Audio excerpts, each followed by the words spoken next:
सुनौलो स्टोरीज। भुन्टुको इमानदारी। धेरै अग्लो हिमालको काखमा हरियाली पहाडहरूको बीचमा एउटा सानो र सुन्दर गाउँ थियो, सुनपानी गाउँ। त्यस गाउँमा बस्थे एउटा हँसिलो र मिठो केटो, भुन्टु। भुन्टुको हाँसो यति मिठो थियो कि गाउँका सबै मान्छेहरू उसलाई माया गर्थे। र भुन्टुको सबैभन्दा मिठो साथी थियो कालु बाँदर। कालु सधैँ भोकै हुन्थ्यो, सधैँ शरारत गर्थ्यो, तर भुन्टुलाई मनले साँच्चै माया गर्थ्यो। एक दिन बिहान भुन्टु आफ्नो हजुरआमाले बनाइदिएको सेलरोटी बोकेर बजार जाँदै थियो। उसको काँधमा सानो कपडाको झोला थियो। कालु उसको पछि पछि उफ्रिँदै रुखबाट रुखमा हाम फाल्दै आइरहेको थियो। भुन्टु दाई, मलाई पनि सेलरोटी दे न, कालुले भन्यो।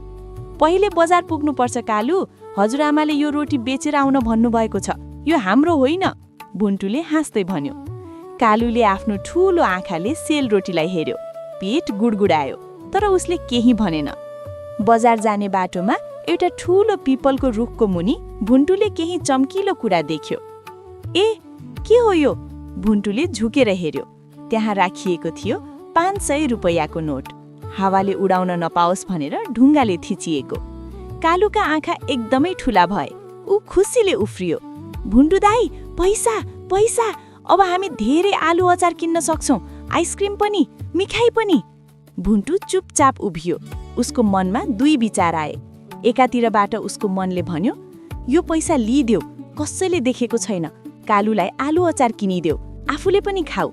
अर्कोतिरबाट उसको मनले भन्यो, होइन, यो पैसा अरू कसैको हो, सायद कसैले गुमाएको छ, उनीहरू कति दुखी होलान्। भुन्टुले आँखा चिम्लियो। उसलाई हजुरआमाको कुरा याद आयो। भुन्टु, अरूको चिज कहिल्यै नलिनु, इमानदार मान्छेको भगवानले साथ दिनुहुन्छ। भुन्टुले आँखा खोल्यो। उसले पैसा उठायो, तर आफ्नो झोलामा हालेन। कालु, हामी यो पैसाको साँचो मालिक खोज्नेछौँ, भुन्टुले भन्यो। के? दाई, यो पैसा त हामीले पायौँ नि।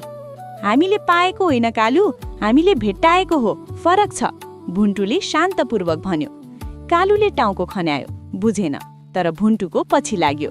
भुन्टुले गाउँका हरेक घरमा गएर सोध्यो, के तपाईको पैसा हराएको छ? अन्तमा गाउँको पसलेनी आमाको घरमा पुग्दा, आयो, मेरो पैसा आयो, पसलेनी आमाले हात जोड्दै भनिन्। बिहानै बजार जाँदा खसेछ, सारा दिन खोजे, भगवानले पठाइदिनु भयो। पसलेनी आमाले खुसीले भुन्टुलाई अँगाल्नुभयो। उनले 2टा मिठो सेलरोटी र एउटा सानो आलुको अचारको पोका निकालेर भुन्टुको हातमा राखिदिइन्। राख बाबु, त साँच्चै राम्रो केटो छस्। कालुका आँखा भरिए, तर यसपटक खुसीले।